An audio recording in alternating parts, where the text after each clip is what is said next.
What's coming in 2025? Will we see the Canon R7 Mark II, a follow-up to the R10, as well as the R50? And when will we see the Canon RF 200 to 500mm f4, more Sigma RF lenses, Tamron lenses? Well, we've got the answers to these questions and more. But before we get to the details, please subscribe to this channel. It doesn't cost you anything, helps this channel grow, and keeps you up to date on the latest camera coverage. The Canon EOS R7 Mark II, of all the cameras to be announced in 2025, has the greatest potential for improvements over its predecessor, and it's certainly the most desired amongst wildlife photographers. But there are several challenges, nay concerns, over that camera holding people back. One is related to autofocus, and the other is related to the readout speed producing a pretty bad rolling shutter. So much so that as far as shooting birds, unless they're pigeons standing around doing nothing, you're not going to get very good results. And that's an understatement. Lots of rather hilarious pictures from the R7 of wing parts elongated and even completely detached, floating in midair. So, why is the rolling shutter so bad on the Mark I? Well, simply put, readout speed. It's 29 milliseconds. That's the entire time it takes out to read out an entire frame. The Canon EOS R5, the Mark I, it was around 16 milliseconds. And still, with that camera, while it produced good results, it could produce, if you're looking at a tennis ball, for example, not a circular tennis ball, but a slightly elongated. But for most people, it was fine. The R5 Mark II is 6.3 milliseconds, where any sort of rolling shutter is not at all noticeable. And then you've got cameras, such as the Sony A9 III, with a 0 millisecond readout speed, thanks to its global shutter, which reads out the entire frame instantly, completely eliminating motion blur. And many others also complained about the speed and reliability of the autofocus system when shooting wildlife. The animal eye autofocus is reliable if the subject is close enough and if there's enough light. What Canon needs to do is treat the R7 Mark II as the flagship camera that it should be. You shouldn't have to go into full frame to get a really solid, a very professional grade APS-C camera. And where they can start is taking that digic accelerator found in the R5 Mark II and the R1 and put it in the R7 Mark II. And what the digic accelerator provides us with is a much improved autofocus system using AI capabilities, delivering results more like you and I would expect. But don't just stop there. Performance tune. Again, there's no reason for 29 milliseconds. There's no reason why you can't shoot hummingbirds here and get everything read out perfectly fine. For any sort of birder, whether professional or a hobbyist, the R7 Mark I is a joke. It's not even something that should be considered. And it's very frustrating. And I understand how some people think of, including Canon, they think of an APS-C as something that you give to your kids. That's something you try out as a hobbyist. And then when you're serious, when you're ready to produce some quality, really good work, well, that's when you move to a full frame camera, and then you get those lower readout speeds and you can produce professional results. But what these companies don't get is, we don't want full frame. APS-C is better for what we do. It gives us that crop factor. So give us a quality APS-C camera. And there is some good news. It looks like Canon's listening, because the R7 Mark II is going upmarket.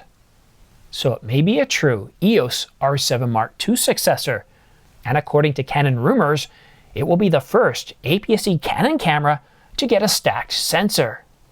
But one thing's clear, with a modest discount of $200 over the Black Friday weekend, it's clear that the R7 Mark II isn't going to be announced anytime soon. The Canon EOS R5 Mark I was discounted up to $1,000 off leading up to the announcement of the R5 Mark II. And with that, and based on the previous schedule of the R7, we can expect the R7 at the very earliest to be around June, and according to other sources such as Canon rumors, they're merely willing to say it's going to happen sometime in the second half. And seeing that we're getting this information now, based on what we've seen in 2024 with all the delays due to shortages of various materials and parts, I wouldn't be surprised if the R7 Mark II gets pushed into, dare I say it, the first half of 2026, not 2025. I know it's frustrating. Now let me see if I left anything out. Oh yes, I can't believe I forgot to say this. So Black Friday was on Friday, and over the weekend more sales have come on, and now Monday was Cyber Monday, and what I'm seeing even here on Tuesday is that we're still seeing some really incredible deals. The Canon EOS R5 Mark I is still $1,500 less than the Mark II. The Nikon Z8 is $500 off. And we are seeing tons of really, really good deals on Canon, Nikon, and Sony. I've got 20 to 30 of them in the description down below, direct links to Adorama and B&H. And please consider using these links because they really help keep the lights on quite literally and keep this channel going. These links here just are general links that take you to the site, but in the description I've got specific links to specific cameras showing you what the discount is, and they are really good. So, and even the Nikon Z6 Mark III, which was announced just a couple of months ago, it's $300 off. That's really incredible. Tripods, and I even picked up a plane ticket. I'm flying out to Vancouver next summer.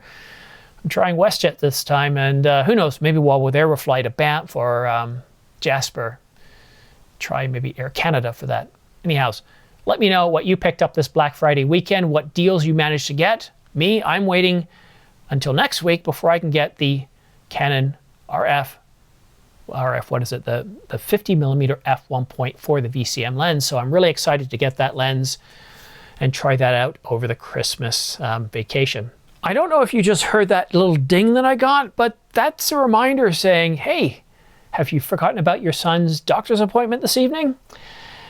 I had. So unfortunately, I'm going to have to delay the coverage information about the R50, the R10, as well as the 2025 lens roadmap. Not only lenses coming from Canon, but also Sigma and Tamron until tomorrow. I apologize. I know what you're thinking. Why can't I just go ahead and record that later on in the evening and then put it into this video? Well, the problem is by the time I get back, I'm barely going to have enough time to edit what we've already just talked about, let alone record a whole new segment and go through all that. So unfortunately, I'm going to have to split this content up into two pieces. But then again, this kind of works because this video is really mostly about the R7 up to this point, and I think that's actually a pretty good stopping point. I should have actually scripted it that way. Trying to do too much at once isn't always the best thing.